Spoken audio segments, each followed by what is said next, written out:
हम आकाशवाणी के ग्वालियर केंद्र से बोल रहे हैं। लीजिए अब सुनिए कोविड-19 पर जागरूकता का ये कार्यक्रम मन में है विश्वास।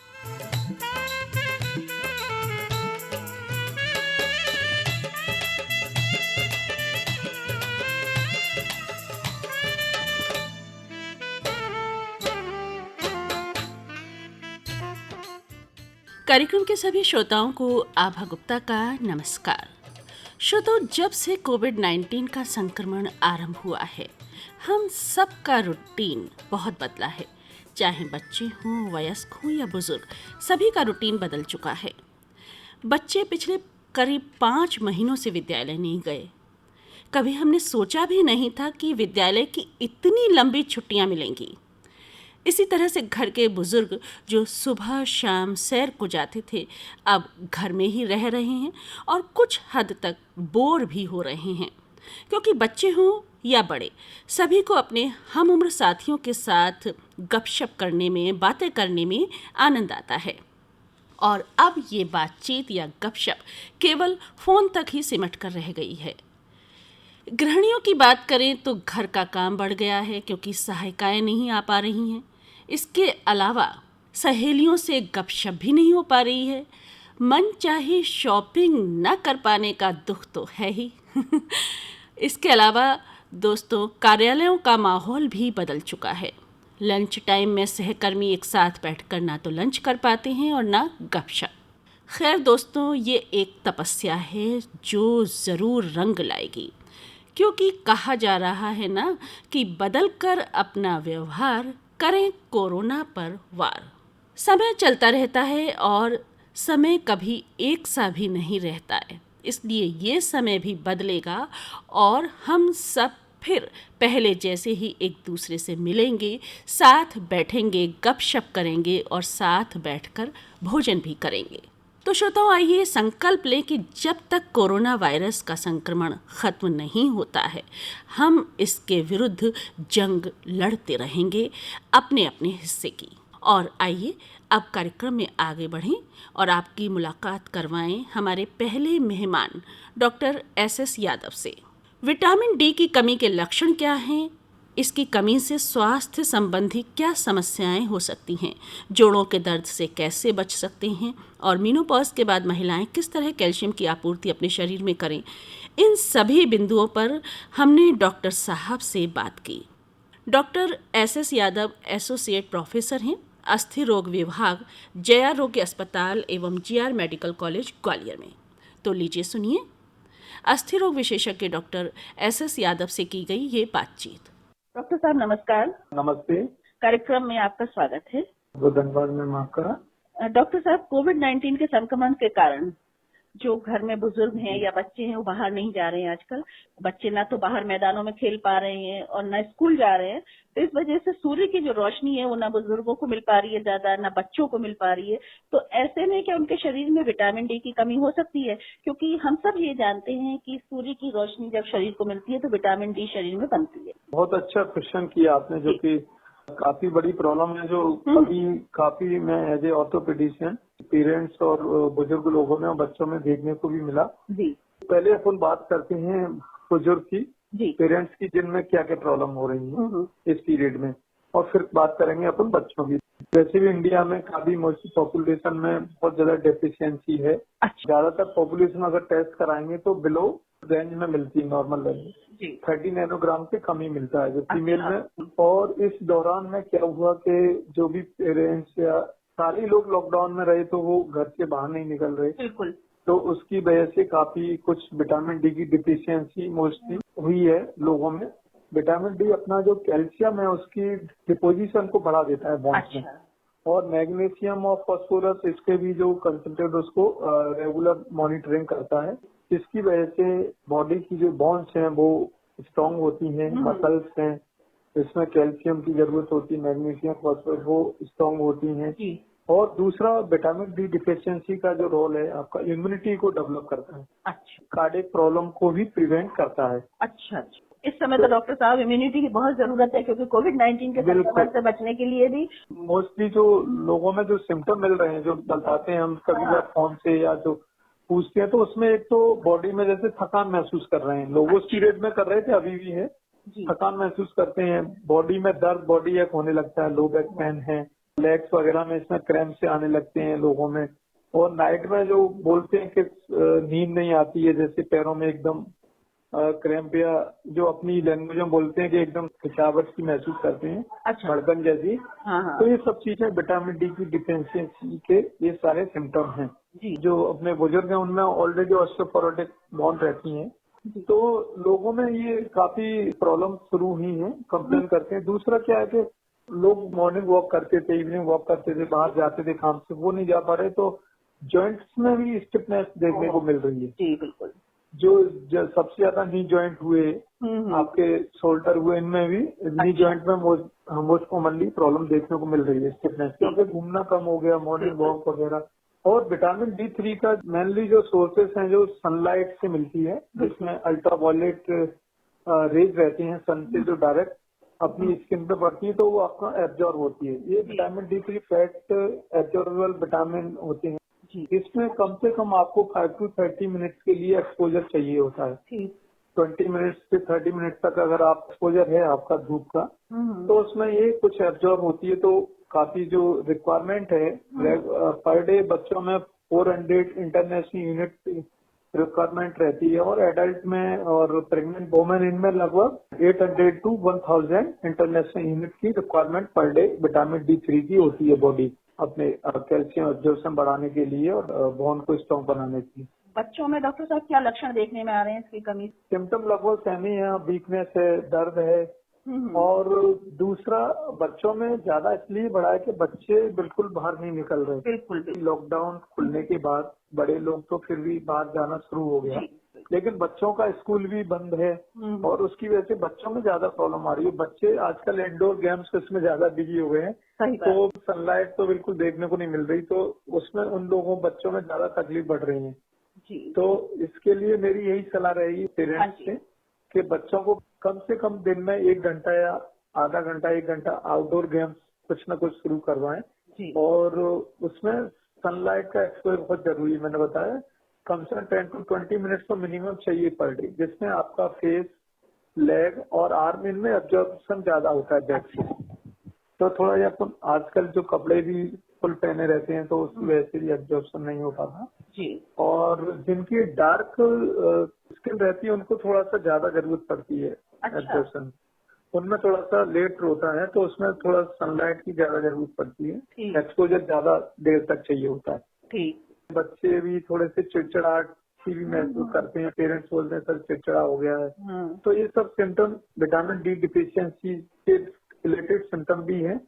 और दूसरे भी, बच्चे भी अब घर रह के पूरे टाइम मोबाइल और ये लैपटॉप, आजकल क्लास की लैपटॉप, वो सब चीजें चल रही हैं, तो ये सारी समस्याएं थोड़ी सी देखने को मिल रही हैं जी। तो बच्चों के लिए तो ये है कि माँ बाप कोशिश करें, थोड़ा समय निकालें, सोशल डिस्टेंसिंग का पालन करते हुए बच्चों को थोड़ा सा बाहर निकालें, चाहे वो पास का मैदान हो या छत हो या घर में ही कोई खुली जगह हो। आउटडोर कुछ नहीं तो छत पे ही थोड़ा सा, अगर पार्क नहीं है तो आसपास, वैसे तो सब कॉलोनियों में आजकल पार्क हैं, तो सोशल डिस्टेंसिंग मेंटेन करके आपको वीक में 1 दिन तो थोड़ा सा उनको सन एक्सपोजर मतलब आपको करवाना ही चाहिए जी। अच्छा, बुजुर्गों को आप क्या सलाह देना चाहेंगे जो 60+ हैं? बुजुर्गों को यही है मैम, अभी ज्यादा बाहर तो नहीं निकलना है, अगर जाते भी हैं तो अपना फेस मास्क लगा के ही और सोशल डिस्टेंसिंग में ही जाएं, क्योंकि 60 से ऊपर थोड़ा सा रिस्क भी ज्यादा रहती है कोरोना की, जिनको खास करके डायबिटीज है, कार्डियक प्रॉब्लम है और रेस्पिरेटरी प्रॉब्लम है, उनमें थोड़ा सा रिस्क ज्यादा रहता है जी। तो गवर्नमेंट के जो रेगुलेशन है, जो नियम है, उनको पालन करें, सोशल डिस्टेंसिंग, मास्क पहने, बाहर जा रहे हैं तो किसी भी चीज को टच करके अपने मुंह, नाक या कान से न टच करें, फेस से टच न करें, तो चांसेस कम रहते हैं जी। और अपना सैनिटाइजर का यूज करें। तो जा सकते हैं मॉर्निंग वॉक, या ये भी शुरू कर देना चाहिए सोशल डिस्टेंसिंग के साथ, गवर्नमेंट के नियमों के अनुसार। लंबे समय तक घर में रह के और वो स्टिफनेस, जॉइंट प्रॉब्लम और बोन्स भी वीक हो रही, तो उनको भी बढ़ाया जा सकता है। और नहीं है तो फिर मैम घर पे भी एक्सरसाइज वगैरह कोई रेगुलर करें, आजकल योगा है टीवी पे, योगा और कुछ स्ट्रेचिंग एक्सरसाइज है रेगुलर नी जॉइंट के लिए, उनके लिए तो घर पे भी करें, तो उससे भी इस चीजों से कर सकते हैं। हाँ, डॉक्टर साहब आजकल घर भी ऐसे नहीं होते हैं कि घरों में बहुत धूप आती हो, लेकिन हाँ कुछ कमरे ऐसे होते हैं, बालकनी होती है जहाँ थोड़ी सनलाइट आती है या रोशनी अच्छी होती है, वहाँ भी योगा कर सकते हैं बुजुर्गवार। बिल्कुल मैम, जैसे बालकनी है जी। या छत है, वहाँ पे भी अपना योगा के लिए ज्यादा जगह नहीं चाहिए होती। मैट रहता है तो उस पे आप लगभग 5 फीट के करीब लंबाई और 3 फीट चौड़ाई में आप एक्सरसाइज योगा कर सकते हैं, बालकनी में भी कर सकते हैं। बिल्कुल। तो उसमें फायदा क्या हुआ मैम, दोनों चीजें हुई। आप मॉर्निंग में कर रहे हो तो आपको सन एक्सपोजर भी मिल जाएगा, धूप भी मिलेगी, ताजा हवा मिलेगी, एक्सरसाइज भी करेंगे तो डबल फायदा है कि आपकी मसल्स बोन भी डेवलप होंगे और अपनी इम्यूनिटी को भी बूस्टअप करेंगे। बिल्कुल। थोड़ा सा डाइट पे भी ध्यान दें। जी। सन एक्सपोजर के अलावा जो वेजिटेरियन के कुछ सोर्सेस हैं बहुत कम मिलती है, उसमें मशरूम है, अच्छा। आपका जो ऑरेंज जूस है, कुछ और फ्रूट्स हैं जिनमें ये थोड़ा बहुत मात्रा में मिलता है। और नॉन वेज में जैसे चिकन है, फिश है, इनमें ज्यादा रहता है। एग यॉक होता है उसमें भी मिलता है, मिल्क में है, दही है, कर्ड है, इनमें कुछ कम मात्रा में रहती है विटामिन D3। तो इनका भी सेवन करें तो बोन्स के लिए भी अच्छा रहेगा, बोन्स में मजबूती रहेगी और अपना इम्यूनिटी के लिए योगा वगैरह एक्सरसाइज करें। डॉक्टर साहब महिलाओं में अक्सर देखने में आता है कैल्शियम की कमी बहुत होती है और खासकर 45 साल के बाद जब मेनोपॉज होने लगता है या शुरुआत होती है, तो उनको क्या सलाह देना चाहेंगे, वो किस तरह से अपने शरीर में विटामिन डी और कैल्शियम को मेंटेन करें? जी मैम, ये बिल्कुल सही कहा आपने कि महिलाओं में ये समस्या देखने को ज्यादा मिलती है। उसका कारण यही 45 के बाद में जो मेनोपॉज रहता है उसका मेन जो कॉज यही रहता है, उसमें हार्मोनल चेंजेस होने की वजह से। तो उसमें जो बोन्स में जो इनका हार्मोन रहते हैं जो उसके लिए रहते हैं जी। मेनोपॉज के लिए कर रहा है, तो उसकी वजह से बोन्स में इफेक्ट बहुत जल्दी आता है जी। हार्मोनल चेंजेस की वजह से। तो बोन कमजोर होने की वजह से उनको बहुत जल्दी जोड़ों में दर्द, लो बैक पेन होता है जनरली। तो उनके लिए मैं यही सलाह दूंगा, एक तो अपना डाइट का रेगुलर ध्यान रखें जी। और एक्सरसाइज करें रेगुलर, आधा घंटा कम से कम। और धूप के आप जैसे ही अपन एक्सरसाइज करते हैं कुछ है तो थोड़ा सन एक्सपोजर लें, बिल्कुल। तो विटामिन D3 की भी आपकी पूरी वो मिलेगी। मेनली इसमें डाइट का बहुत जरूरी है। महिलाएं भी अपने ऊपर ध्यान कम देती हैं, जैसे पेरेंट बच्चों हैं उनके, तो खाने पीने की एक रेगुलर एक टाइम हो, सुबह ब्रेकफास्ट टाइम पे करें, फिर अपना लंच लें, फिर डिनर टाइम पे। और उसमें ज्यादा कुछ नहीं, ग्रीन वेजिटेबल्स हैं जो भी हैं आजकल घर में, कुछ दही वगैरह या मिल्क ले सकते हैं, पनीर तो बहुत अच्छी बात है। रेगुलर डाइट फॉलो करें और एक्सरसाइज करें तो इस चीज से काफी हद तक प्रॉब्लम को दूर किया जा सकता है। मेरा यही सलाह है महिलाओं को। जी। अच्छा, कई बार शरीर में टेस्ट कराने पे कैल्शियम की कमी आती है, विटामिन डी की कमी आती है, तो सप्लीमेंट भी दिए जाते हैं। तो डॉक्टर की सलाह पर सप्लीमेंट लेना तो ठीक है, लेकिन कई बार कुछ लोग खुद अपनी मर्जी से ही कैल्शियम या विटामिन डी का सप्लीमेंट लेने लगते हैं, तो उनके लिए आप क्या कहना चाहेंगे? जी। अगर विटामिन D3 कम आती है, उसकी रेंज रहती है, अगर 30 से कम आती है तो कुछ मेडिसिन देने की जरूरत पड़ती है। 30 से 50 के बीच में तो जरूरत नहीं पड़ती, 100 तक इसकी रेंज है। लेकिन इससे ज्यादा अगर आपने दे दिया है तो मेरी सलाह यही है कि अगर कम आती है तो डॉक्टर की सलाह के अकॉर्डिंग आपको विटामिन D3 के टैबलेट आते हैं जो 60,000 के जी। वीकली टैबलेट और कैप्सूल रहते हैं, उनको वीकली लिया जा सकता है डॉक्टर की सलाह के 4 to 8 वीक तक। अगर आपने ज्यादा ले लिया कहीं बगैर सलाह के आप रेगुलर लेते जा रहे हो तो ये विटामिन D3 का ओवरडोज भी बहुत थोड़ा सा उसके साइड इफेक्ट ज्यादा है। अच्छा। विटामिन D3 हाँ, रेगुलर इसका सेवन करना भी बहुत ज्यादा हानिकारक हो सकता है। इसके साइड इफेक्ट जैसे? इसके साइड इफेक्ट ज्यादा रहते हैं, इसकी टॉक्सिसिटी देखने को मिलती है। अगर आपने ज्यादा ले ली तो आपको इसलिए डॉक्टर की सलाह के अकॉर्डिंग ही लेना चाहिए, कितने वीक तक लेनी है। अगर बहुत ज्यादा डिफिशियंसी तो इंजेक्शन भी लगता है इसका, जी। जो 6 लाख यूनिट का इंजेक्शन होता है। हाँ। मैं यही कहना चाहूंगा, बगैर डॉक्टर की सलाह के नहीं लेना चाहिए रेगुलर। तो बीच में चेकअप करवा लें तो ज्यादा अच्छा रहे कि भाई कितने दिन लेनी है अकॉर्डिंग टू बॉडी। तो डॉक्टर साहब, घर में चाहे बच्चे हों, बुजुर्ग हों या महिलाएं हों, सभी को सूर्य की रोशनी में थोड़ी देर जरूर रहना चाहिए ताकि उनके शरीर में विटामिन डी बनती रहे। प्राकृतिक रूप से जो विटामिन डी बनती है उसका मुकाबला सप्लीमेंट तो कर ही नहीं सकते, ये तो तय है। बिल्कुल बिल्कुल, डेफिनेटली उसका तो कोई मुकाबला नहीं है और नेचुरल आपकी बॉडी जो बना रही है वो मिलेगी, तो उसका ज्यादा लॉन्ग समय तक और वो ज्यादा इफेक्टिव रहती है। अगर फिर प्रॉब्लम है तो सप्लीमेंट रहते हैं, लेकिन उनका ज्यादा रोल रहता है जो नेचुरली मिल रही है। सही बात। तो मेरी यही सलाह रहेगी कि कम से कम आप वीक में 2 दिन तो कम से कम आधा घंटे का आप धूप का एक्सपोजर लें, सनलाइट का। जी। और उसमें आपके हाथ पैर और अगर बैक पुलाव तो बहुत अच्छी मिल सकती है अब। और इसके अलावा खान पान का भी ध्यान रखना चाहिए, चाहे महिलाएं हों, चाहे बच्चे हों या बुजुर्ग हों। रेगुलर खान पान का तो बहुत रोल है ही जी आपकी इम्यूनिटी बूस्ट अप करने में, बोन्स को डेवलप करने में, जी, और एक्सरसाइज का आपकी जॉइंट फ्लेक्सिबिलिटी और ये सारी चीजें मेंटेन करने के लिए बहुत ये बहुत जरूरी है कि आप रेगुलर एक्सरसाइज करें, समय पर खाना खाएं। काफी हद तक आपको प्रॉब्लम नहीं आएगी और आप फिट रहेंगे। तो डॉक्टर साहब, आपने समय निकाला हमारे कार्यक्रम से जुड़े और इतनी महत्वपूर्ण जानकारी स्वास्थ्य के लिए श्रोताओं को दी, इसके लिए आपका बहुत बहुत धन्यवाद। थैंक यू मैम, बहुत बहुत धन्यवाद आपका भी और सभी श्रोतागणों का भी। नमस्कार। नमस्कार।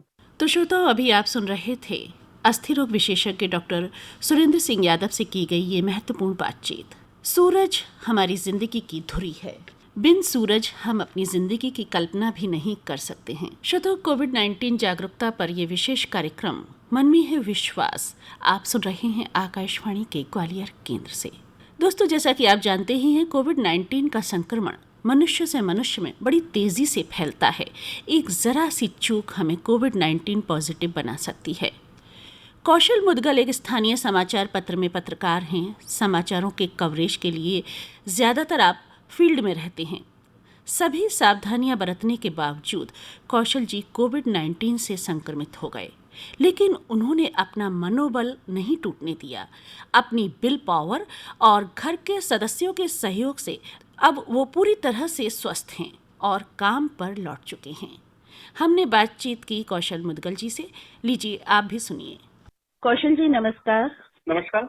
स्वागत है आपका इस कार्यक्रम में। Thank you ma'am. अभी कैसे हैं आप? जी मैं बढ़िया हूँ, बिल्कुल स्वस्थ हूँ। चलिए, हमें खुशी है कि आप एकदम स्वस्थ हैं और आपको ढेर सारी शुभकामनाएं।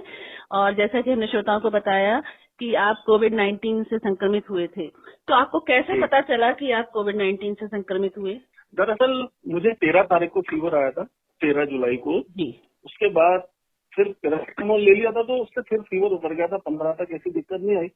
फिर 15 से 16 को भी फीवर आया और खांसी उठने लगी एकदम से। अच्छा अच्छा। तो थोड़ा सा संदेह लगा था मुझे, लेकिन डॉक्टर से बातचीत की तो डॉक्टर ने कहा वायरल होगा, वायरल की दवाई ले लो।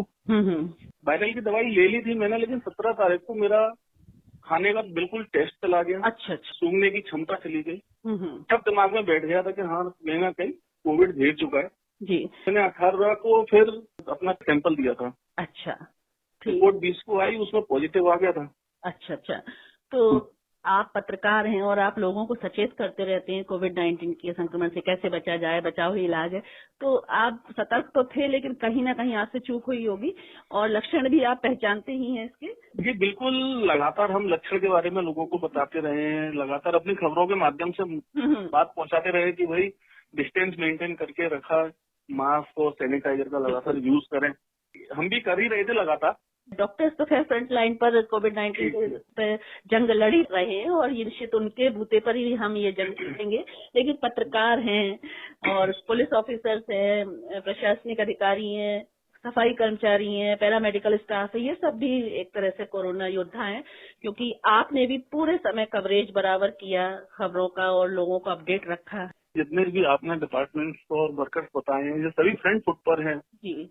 मार्च से ही लगातार, और आज भी हैं, लगातार रहने ही है। बिल्कुल। हमें जो महसूस हुआ है बाद में कि मास्क भी हम लगाए हुए थे, सैनिटाइजर का भी यूज हम कर रहे थे, हम फील्ड में थे, वहाँ 2 या 3 मिनट की चूक हमसे डिस्टेंस मेंटेन करने में हुई। बिल्कुल। से हमें कोरोना ने खेल दिया है। बिल्कुल, जैसा कि सभी जानते हैं, बहुत तेजी से इसका संक्रमण फैलता है मनुष्य से मनुष्य में, और 1 सेकंड की चूक भी कहीं ना कहीं जो है पॉजिटिव आपको बना सकती है।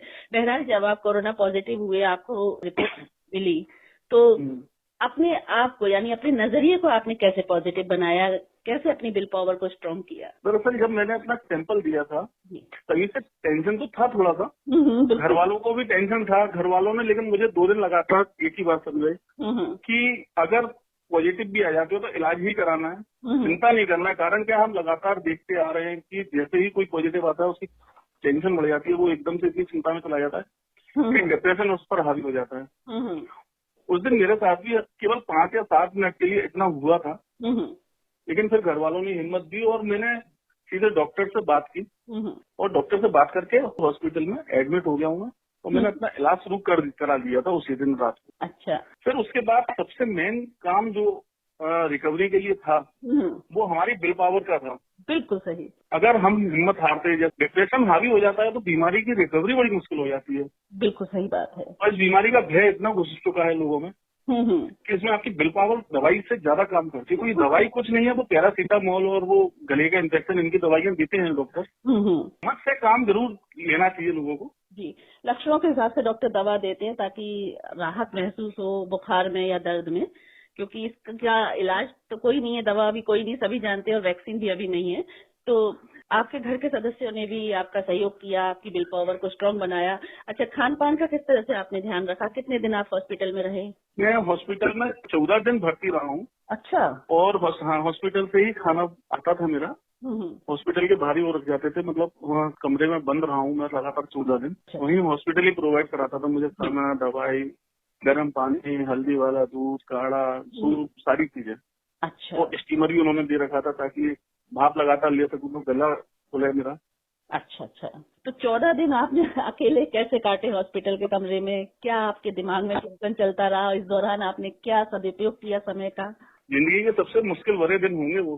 कारण क्या है कि हम सुबह से निकल जाते हैं, रात को घर में घुसते हैं। 24 घंटे पब्लिक के बीच में रहने वाले लोग जब 14 दिन अकेले कमरे में बंद हो तो आप समझ सकती क्या स्थिति रही होगी। बिल्कुल। लेकिन बस उस बीच में इतना जरूर किया है कि एक तो हेल्थ को लेकर के ध्यान रखा, डिप्रेशन हावी ना हो इसलिए कुछ ना कुछ मोबाइल पर पढ़ते रहना, टीवी पर कुछ ना कुछ देखते रहना। मेरी रिकवरी 7वें 8वें दिन हो गई थी, लेकिन मैं अभी एक चूक बड़ी दिखती है। जो आईसीएमआर की गाइडलाइन कहती है कि आप 21 दिन तक कैरियर मोड पर होते हैं, यानी किसी को ट्रांसफर कर सकते हो अपना। बिल्कुल। तो मैं अपने दूसरे सैंपल को देने के चक्कर में जरूर रुका हॉस्पिटल, और मेरी दूसरी रिपोर्ट नेगेटिव आ गई। उसके बाद फिर मैं घर आया हूँ जी, ताकि किसी और को खतरा नहीं हो। फिर 10 दिन का आइसोलेशन मैंने घर पर क्लियर पूरा किया, ताकि 21 की जगह 24 दिन पूरे किए, बिल्कुल, ताकि किसी के लिए कोई खतरा ना बन पाए अपन, और कोई डर भी ना रहे मन में। बिल्कुल। कोविड-19 से संक्रमित होने के बाद आपने बुद्धि और विवेक से काम लिया। अच्छा, घर में कोई और पॉजिटिव तो नहीं हुआ ना? नहीं, 20 तारीख को जब मेरी कोरोना पॉजिटिव की रिपोर्ट आई थी तो 7 साल की भतीजी है, वो काफी घुली मिली हुई है मुझसे। बिल्कुल। और वो एंड टाइम तक मेरे साथ में बहुत खेली है। जी। मुझे थोड़ा सा टेंशन ये था कि मतलब वो पॉजिटिव कहीं नहीं आ जाए, परिवार में और कोई ना आ जाए। लेकिन भाभी, भतीजी, बाकी सभी लोगों की रिपोर्ट नेगेटिव आई बताया, और कोई पॉजिटिव आया है नहीं। तो इससे और थोड़ा सा मनोबल सही रहा हमारा। तो इस समय अब आप क्या एहतियात बरत रहे हैं? एहतियात में हालांकि पहले भी बरत रहा था, लेकिन चूक हुई डिस्टेंसिंग के मामले को लेकर के, तो अब मैंने एहतियात ये जरूर शुरू कर दी और ज्यादा बढ़ा दिया कि मैं किसी से भी बात कर रहा हूँ तो मास्क नीचे नहीं करूंगा बिल्कुल। बालों अपना हेड कैप लगा के रखूंगा, हेड मास्क में। दूसरा, डिस्टेंस जरूर मेंटेन करके रखूंगा, चाहे जिससे बात करूं। अभी भी मेरी जिससे भी बात हो रही है घर के बाहर, मैं 6 फीट 7 फीट की दूरी मेंटेन करके चल रहा हूँ बस। लेकिन हाँ, शहर के लोगों में अभी कोरोना को लेकर के या गंभीरता नहीं है, या आप चल लीजिए भय नहीं है। आज सुबह भी मैं फील्ड में जब निकला, मैंने बाजार का सीन जब देखा तो लोग बिना मास्क के और पास में खड़े होकर के बातें कर रहे थे। लॉकडाउन के बाद जब से अनलॉक फेज शुरू हुआ है, 1 और 2, तीसरा अनलॉक फेज चल रहा है, तो लोगों को लगता है कि शायद कोरोना का जो वायरस है वो चला गया या खत्म हो गया, इसलिए अनलॉक शुरू हुआ है। हाँ, लोगों की स्थिति देख के तो अपन यही कह सकते हैं, जबकि अब ज्यादा खतरनाक स्थिति में है कोरोना। जी बिल्कुल। क्योंकि अब एक तो सर्विस प्रोवाइडर से बहुत फैल रहा है। लोग सब्जी, दूध, किराना, शॉपिंग मॉल सभी जगह आ जा रहे हैं, और कौन कहाँ संक्रमण लेके बैठा है किसी को नहीं पता। जैसे हमें भी नहीं पता था कि हमें कहाँ से लग गया। बिल्कुल सही बात है।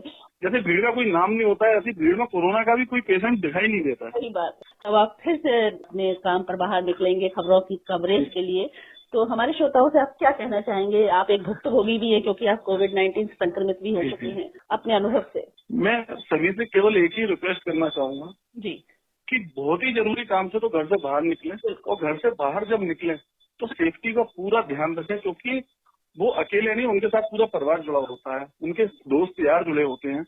डिस्टेंस जरूर मेंटेन करें, मास्क जरूर लगाएं। घर के अंदर हैं तो कोशिश करें हर 2 घंटे में अपने हाथ वॉश करते रहें और बीमारी को गंभीरता से लें, डरे नहीं लेकिन गंभीरता से जरूर लें। और बाकी अगर मान लीजिए कोई पॉजिटिव आता है या किसी में सिम्टम्स दिखते हैं तो वो डरे नहीं चेकअप कराने से, बिल्कुल सैंपल करा लेना चाहिए। कारण क्या है कि जब हम समय पर सैंपलिंग करा लेते हैं और रिपोर्ट पॉजिटिव भी आ जाती है तो हमें समय पर इलाज मिल जाता है। बिल्कुल। तो सावधानी रखें, सावधानी रखने के साथ में हिम्मत रखें, डरे नहीं, घबराए नहीं। ठीक है, कोरोना की अभी कोई वैक्सीन नहीं है लेकिन उसके जो सिम्टम्स है उनके सारे इलाज हैं। बिल्कुल। तो हिम्मत से ही काम लें और सावधानी बरतें बस। बिल्कुल, यदि विल पावर स्ट्रांग होगी तो वायरस हमारे शरीर से एकदम खत्म हो जाएगा। हाँ, अगर हमारी विल पावर कमजोर हो जाएगी तो हम ज्यादा चिंता में चले जाएंगे और दूसरी बीमारियां हम पर और हावी होंगी। हम लगातार देख रहे हैं ना जो केस आ रहे हैं सामने। सही बात है, दूसरी बीमारियों से ग्रस्त हैं वो, उन पर ज्यादा असर इसलिए होता है कि एक तो दूसरी बीमारी से उनका शरीर कमजोर हो जाता है और कहीं वो मानसिक रूप से कमजोर होंगे तो निश्चित रूप से उन पर गंभीर असर हो सकता है। हाँ, एकदम से असर करती है, फिर बीमारी चीजें अटैक पोजीशन में आ जाती है। तो कौशल जी, आप स्वस्थ रहें और फिर से अपने काम पर लग जाएं खबरों के कवरेज पर।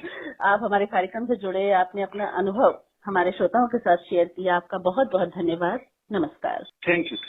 तो श्रोताओं, अभी आप सुन रहे थे पत्रकार कौशल मुदगल से की गई बातचीत।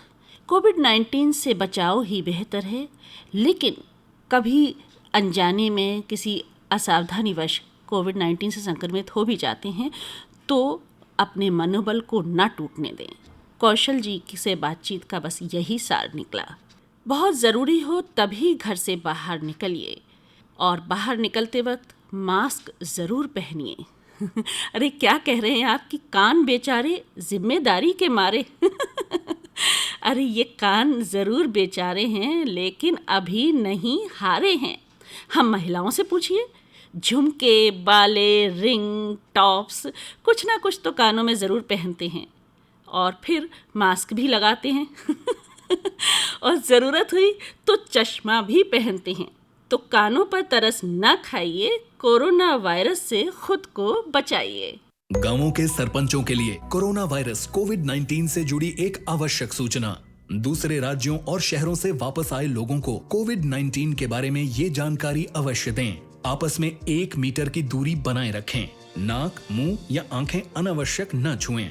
बार बार हाथ साबुन से अच्छी तरह 20 सेकंड तक धोएं। खांसते एवं छींकते समय रुमाल या कोहनी से नाक मुंह ढकें। कोविड-19 से बचाव के लिए आशा कर्मियों से सलाह लें। अधिक जानकारी के लिए अपने जिला मजिस्ट्रेट या मुख्य जिला चिकित्सा अधिकारी से संपर्क करें या भारत सरकार के हेल्पलाइन नंबर 1075 पर कॉल करें। तो श्रोताओं, जहां तक संभव हो घर में ही रहिए, अपना ध्यान रखिए, अपनों की परवाह कीजिए और आभा गुप्ता को अनुमति दीजिए आज का ये कार्यक्रम समाप्त करने के लिए। नमस्कार।